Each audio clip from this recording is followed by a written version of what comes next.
Hello my beautiful angels, welcome back to my channel.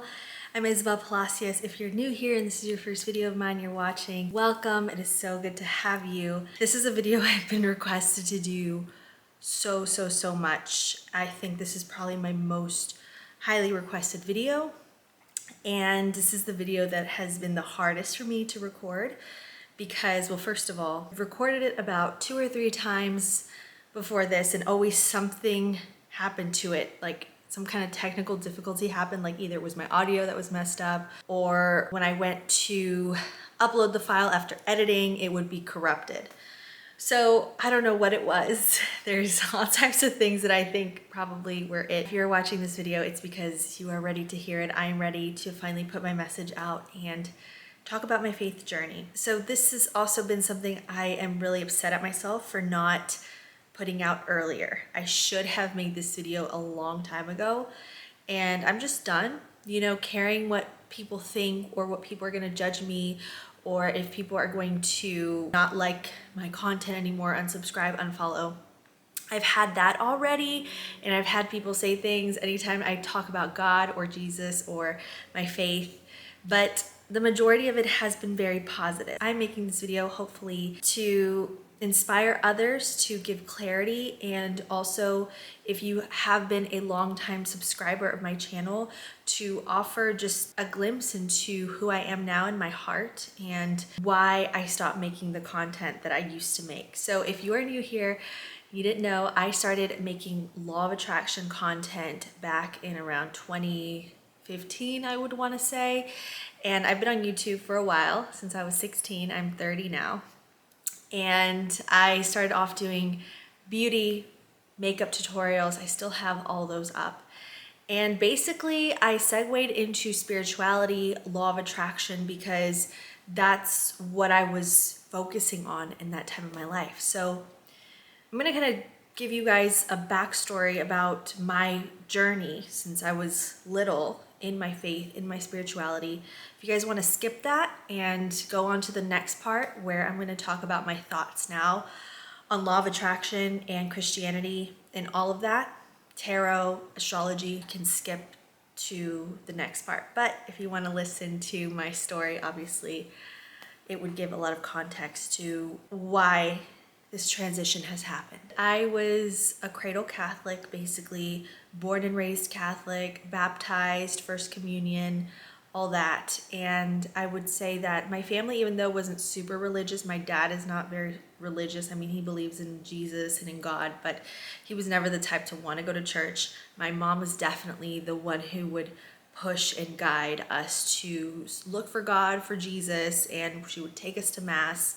And to this day, she's very dedicated to her faith. But basically growing up, I've always been very spiritual. I've always looked for the esoteric, I guess you can say. My idea of God was very much like God was someone who was gonna punish me, and if I wasn't good, God would punish me, or things would go wrong, or bad things would happen in my life. So I very much had a fear of God, but there was always something that I couldn't explain as a young child, probably like 7, 8, 9, 10 years old, going into Mass. And the only way I can explain it now as an adult is just like a deep love and adoration, like this feeling within me that just would drive me to tears. Like right now I'm thinking about it and it drives me to tears. And I still feel that to this day when I go to church and I pray. I have like this deep, overwhelming sense to cry, and not in like a terror or anything like that, but just like a beautiful, profound feeling. I never really had a good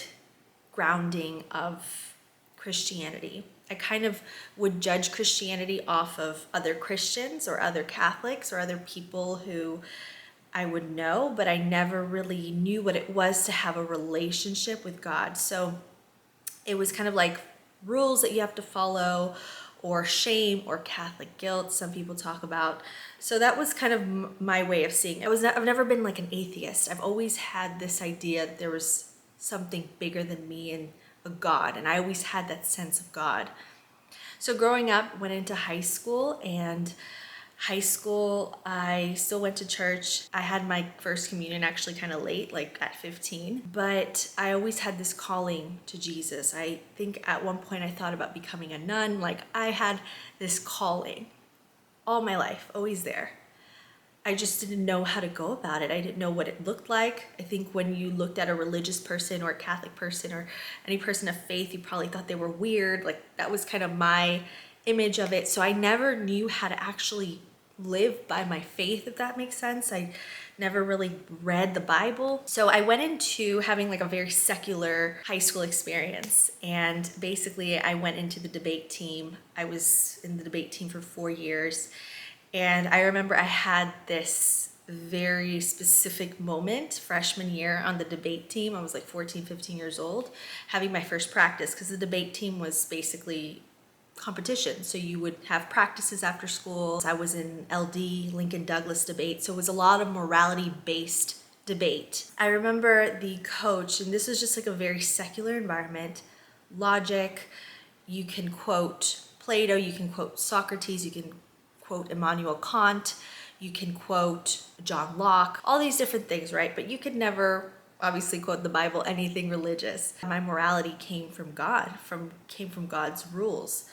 So that was kind of like my paradigm, the way I was raised in a way. But going into debate, I remember we were having a practice round, and it was my very first practice round where we were doing a cross-examination. And I think the topic that we were debating, which in debate you have to create 2 cases basically for each topic. So you do an affirmative case, which is the pro, and then you do a negative case, which is obviously the con against it. So you would have a topic, and the topic was, I believe this topic was, it is morally permissible to kill one person to save the life of many. So that was the topic. And it doesn't matter what your personal stance was, you had to be able to debate both sides of the topic. So all this is just to tell you what kind of mentality you're in, basically, in debate. So I go in and we're doing a practice round, and the coach, she was nearby, and she was a nice lady, you know, there's nothing against her or anything. But at one point, the girl that was cross-examining me, this is just so clear in my head because it was just such a formative moment, you know, like I guess a core memory, I guess you could say. And she asked, where do our rights come from? And my knee-jerk reaction was just, they come from God. They're bestowed upon us by God. Immediately, the debate coach, she just snapped and looked at me, and she was like, no, you cannot say God, no religion, no God. And she just kind of scoffed or like laughed at me and turned around and walked away. And I was just red faced. I was just mortified in that moment because I was a little freshman. I was trying to sound smart, whatever. I thought it was a smart thing to do, and just shut me down. And so that kind of did something to my brain where it told me basically, if you're a smart person, if you're a logical person, you don't really follow these God rules, basically. What God says, or the idea of God, is not for educated, smart people. And I was just kind of very shy. I never really stuck up for myself or my beliefs really in high school. I didn't have the personality for it, so I just kind of went along with it, you know, and I never really questioned those things when people would say, oh, Christians are this, or that, or, you know, Catholics are weird, and people would say stuff. I would never, you know, stand up for it or against it. I kind of kept my mouth shut. I would hear things like, oh, the Bible is man-made, it's all made up, it's made to control people. So I started to kind of form this idea in my mind that the Bible was created to control people, especially women. That kind of continued on to college. Any kind of semblance of me trying to create a relationship with God kind of just went out the window, I think, because there was just so much drinking, so much partying, so many distractions that my relationship with God just went out the window. And I started to really have, because I studied political science, so a lot of political theory classes, a lot of political philosophy classes. A lot of my professors just always talked about religion in a negative sense. I remember I read Karl Marx and said religion is the opium of the masses. So I had a lot of just atheistic rhetoric, I guess you can say. And not only that, but I just didn't feel like I identified anymore with it. I felt like as a woman, it was anti-feminist, that it was anti-woman, it was meant to keep women down and give men all the power. But also in tandem with this, in college, my freshman year, I remember I went through a really, really rough time emotionally, mentally, spiritually, and I felt very lost. I felt very depressed, and obviously drinking and partying was there. It was like I went to a very party central university where it was a lot of, I mean, just the town I lived in was very much like that, New Orleans, which the juxtaposition of New Orleans, there's a lot of Catholic influence and there's a lot of pagan witchcraft influence. And I loved the witchcraft stuff. I loved the pagan stuff. It was awesome. It was dark, had that influence. And I thought, oh, look at all these people. They're so happy. They have the right way of doing things. Christianity is all about shame and shaming you and the idea of sin. I was also looking for something more. I was looking for a connection. I was looking for something to heal me. But then there came a point where God, Jesus always calls out to you. Jesus always calls out to his sheep and his flock. And I remember after freshman year, I went back home and it was like I had kind of come to Jesus moment where I said, things can't continue the way they are. And I really felt the call to go back to church, to read the Bible, specifically to be a Christian woman. I wanted to be a godly woman. I just didn't know how. I remember I bought a Bible, I was reading it, I didn't really get it. I was going to different churches. I remember I went to Bible studies at different churches, like non-denominational churches. I liked them. I liked learning about the word. All of that kind of culminated to me going back to school that fall semester and then just slipping, right? Backslipping or backsliding. I don't know what the term is, but you kind of just go away from your faith again. I was still going through tough things emotionally. A lot of anxiety started showing up in my life. I didn't know if what I was studying was right for me. I didn't know if the path I was on was right for me. I was just very lost. And then as I was searching on YouTube one day, I came across a comment on this random video I was watching. And somebody said, watch The Secret, the movie. It's on Netflix. Those times it was on Netflix. Watch The Secret. It changed my life. So I was like, oh my gosh, this movie sounds awesome. And I always had kind of like I said, an interest in the esoteric and the occult. So when I started watching the movie The Secret, I went on Netflix and I turned it on and I watched it and it was like, everything just kind of connected in my brain. Like everything started to make sense.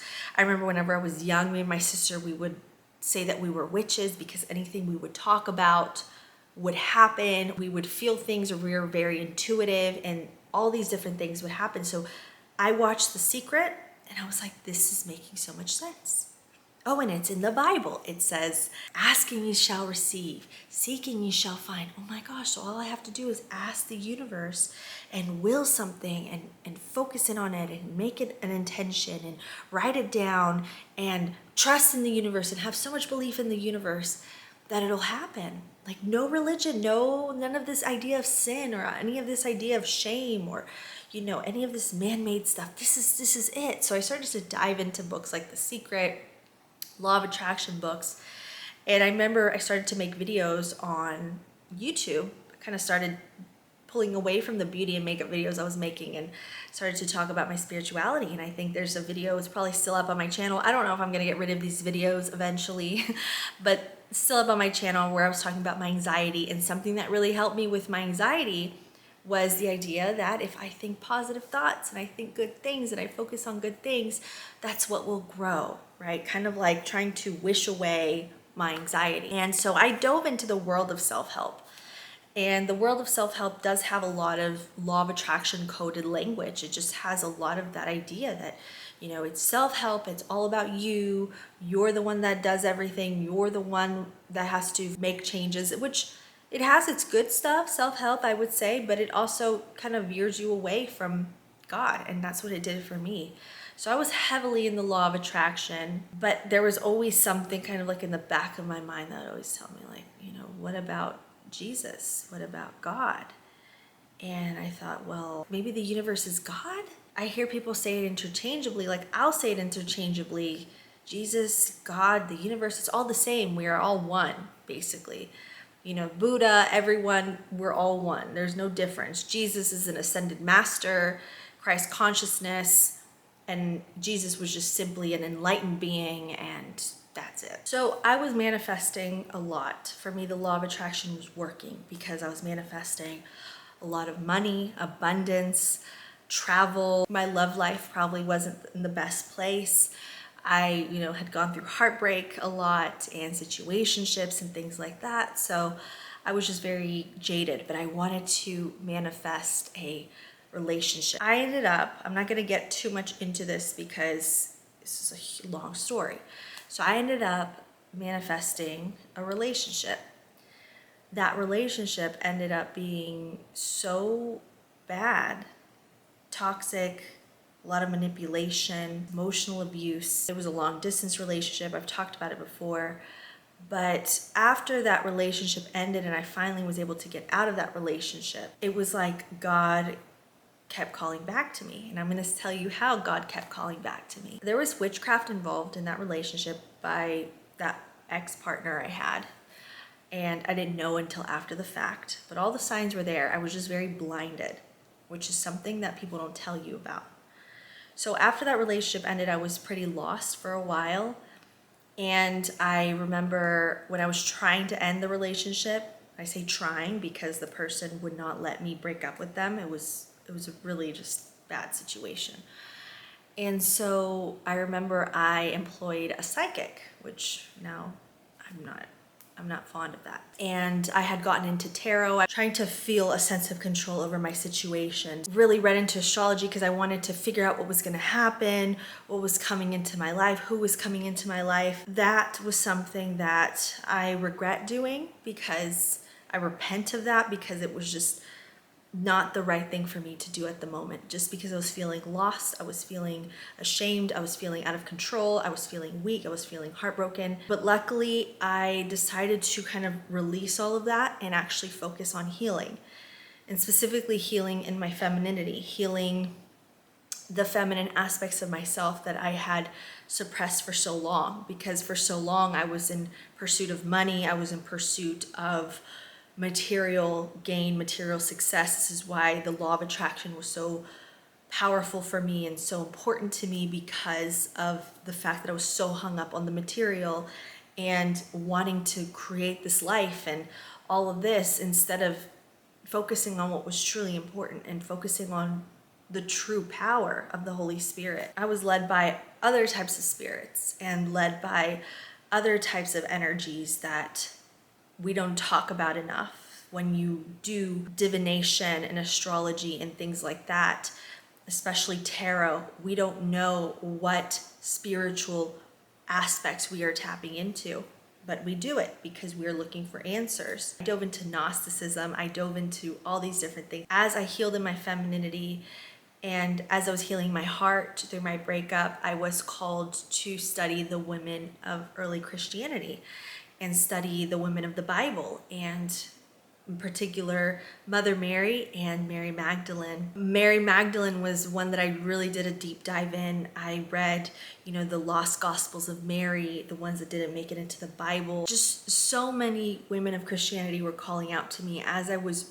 rediscovering my femininity, and especially the women of Christianity, which we don't talk about. But what did womanhood look like? What was it made to look like in Jesus's eyes? And that's something that I'm grateful that I went and I healed my femininity and I dove into femininity, because as I took my focus away from the law of attraction and trying to manifest things or manifest myself out of situations or manifest the sadness away, instead I actually dove deep into what my soul was calling me to. And as I read of these women, especially Mother Mary and Mary Magdalene, and their love for Jesus and how they exhibited this holiness, and how Jesus, especially for Mary Magdalene, he transformed her and basically being possessed into being this woman who was probably the most important woman next to him other than Mother Mary. Such a soul call to me that I am grateful that I did. And as I dove into that, it just called me back to Jesus. I never felt fulfilled until I started to dive deep into the lives of these Christian women, the early Christians especially, and how they did things and the mysticism around it. And I actually found out that I could be a spiritual person as I naturally was and be a Christian. And those were the things, and be Catholic. And those were the things that we often don't realize when we grow up in the faith, is that there's a whole other aspect of the faith that is just waiting for us to look at and to call upon. And everything started to shift when I started to actually read the Bible. And I remember in my single days, I would pray so much and pray for a family. I wanted so much to be a mother. I wanted a beautiful family. And I remember in early 2019, I was single and I finally decided, I'm healing in my femininity. I'm surrendering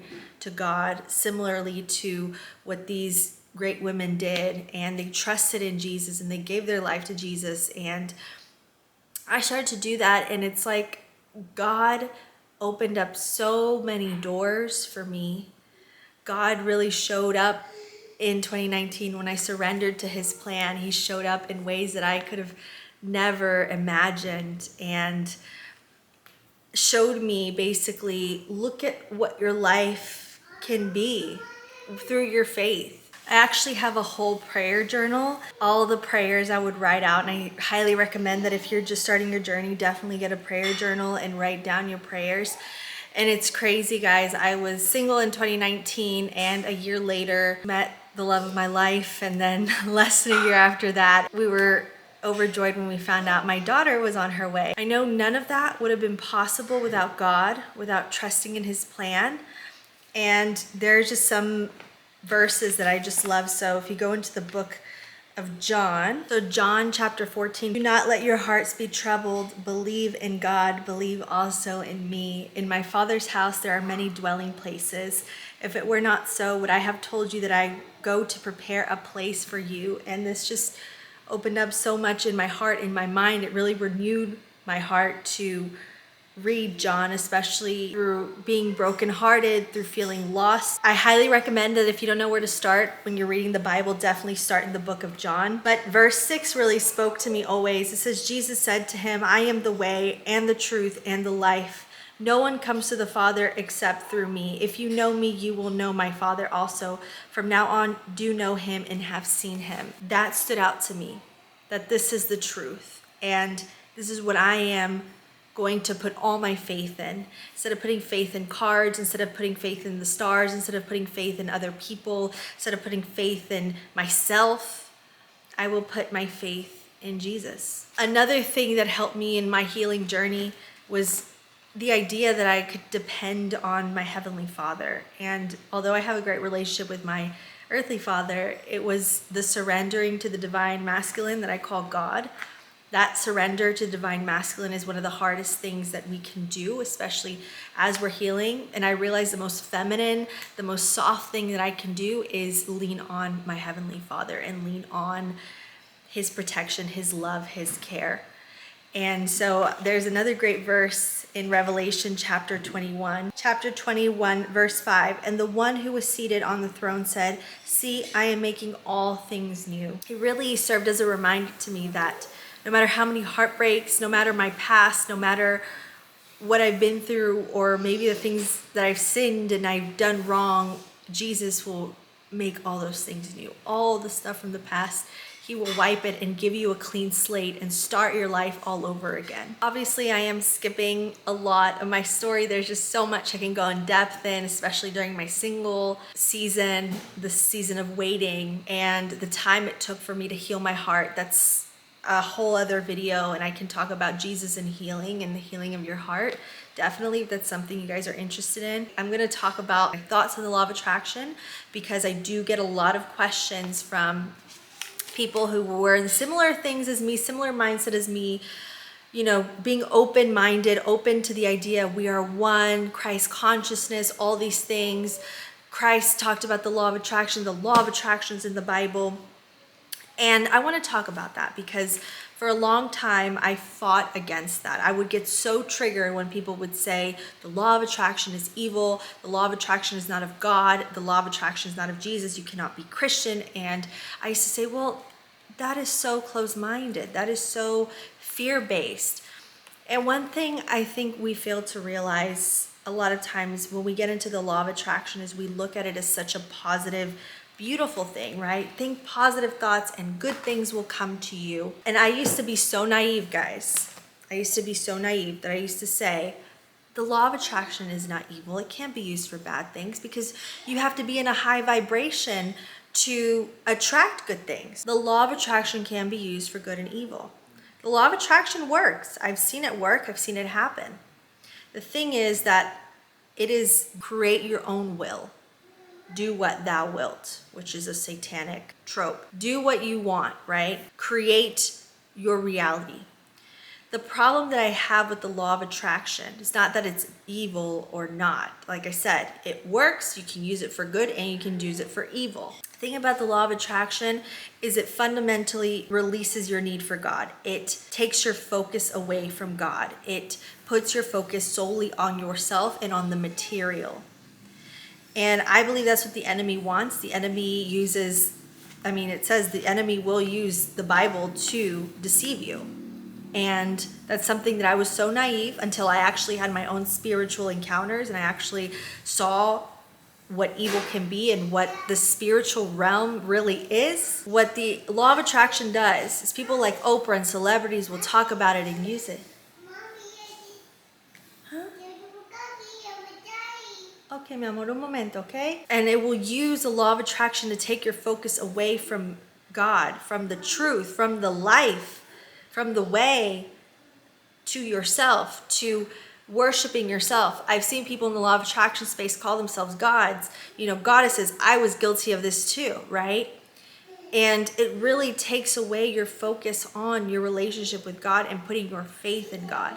That's the issue I have with it, was that I would lean on my own understanding, which is against scripture, lean on my own understanding, be my own God, be the one who's in control of everything, lean on ego, wanting to be, show off all the things I manifest and show all the things that come into my life and make this beautiful thing. And the more I did that, the more I separated from God. And the separation caused a lot of pain for me. And there came a point where I would say, I'm trying to manifest. I'm going to ask the universe. And I would ask, what is the universe? Oh, the universe is a benevolent mirror that, does all this. And then I realized, okay, I can look at the universe as this benevolent mirror or this good energy. But where is God in all this? God is the creator of the universe. Why am I worshiping creation or looking at creation as something that is giving me all these things? And why don't I look at the creator? Focus on the relationship with the creator. I found the surrendering to God's will. It might not go perfectly according to what my ego wants or what the flesh wants or what my mind wants or my heart wants, but it's the right thing for me.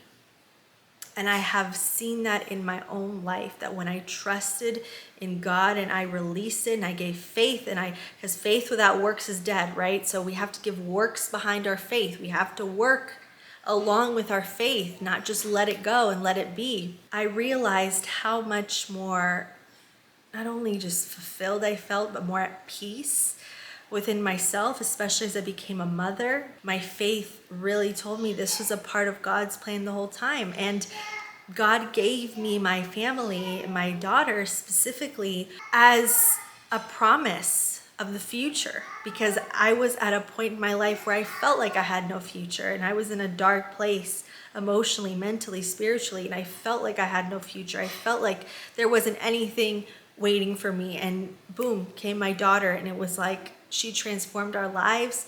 She did so much for me and made me grow so much. It made me realize if I ever had any doubts in God, if I ever had any doubts in Jesus, she showed me there were no doubts. Like a physical manifestation of God's blessings was her. All I do now is pray, and I have faith. Even when things are going wrong, I focus on my faith. I read the Bible when I'm anxious. It's the best thing. It really renews your spirit, renews your mind. And I don't feel the need to have control, like my ego trying to control everything. It's like I've released and I've surrendered. I've done the most feminine thing, is surrender to the master plan, to the divine plan, to God's plan. And it has been the most transformative 4 or 5 years that I've been doing this, and I think it really started in 2019 when God really showed up in my life and transformed it, and my life has turned out better than any manifestation I could have dreamed of. All of this is to say is to have a relationship with Jesus and welcome him into your heart. As Matthew 7:7, chapter 7, verse 7 to 8 says, "Ask and it shall be given to you, seek and ye shall find, knock and it shall be opened unto you. For everyone that asks receives, and he that seeks finds, and to him that knocks it shall be opened." This is not just a little pretty verse for the law of attraction. It's so much more. That is how we come into divine union with the Lord, with Jesus, and we come into this relationship. Because at the end of the day, as I go to Mass and I pray and I take communion, and I'm not perfect by any means. I'm not here to be a perfect person. I'm already whole and complete in the Lord, but I realize that the more that I seek him and I look for him, that relationship is strengthened. And the thing about God is that he's your father. You know, he's not going to force you. He's not going to keep you in a jail cell. You have free will. And the most beautiful thing is that when you, on your own volition, you look for him, he's going to call out to you, and he's going to look for you, and he's going to want you back in his home. But the thing is that you need to start that yourself. You need to want that yourself. And if your heart is seeking that today, let go of the past, let go of what happened, let go of any preconceived notions about Christians or Catholics or anybody, Orthodox, I don't care what denomination you are. We're all Christians. We all believe in Christ. Seek your relationship with him. Seek, read, get a Bible, dive deep into the word. If you don't understand, get a Bible study. Go online and find different translations. My translation is the NRSV Catholic edition. Look for answers. Don't just lean on your own mind or your own understanding. Dive deep into this, because if there's something the Christian mystics have taught me, if there's something learning about the different women of Christianity, is that being a Christian or being a Catholic or Orthodox or whatever, it's not just about reading a Bible and going to church. It's about living really the spiritual aspect of it, opening your heart, opening your mind to the supernatural of Jesus, the supernatural of God, the supernatural of Mother Mary. And there's so much out there.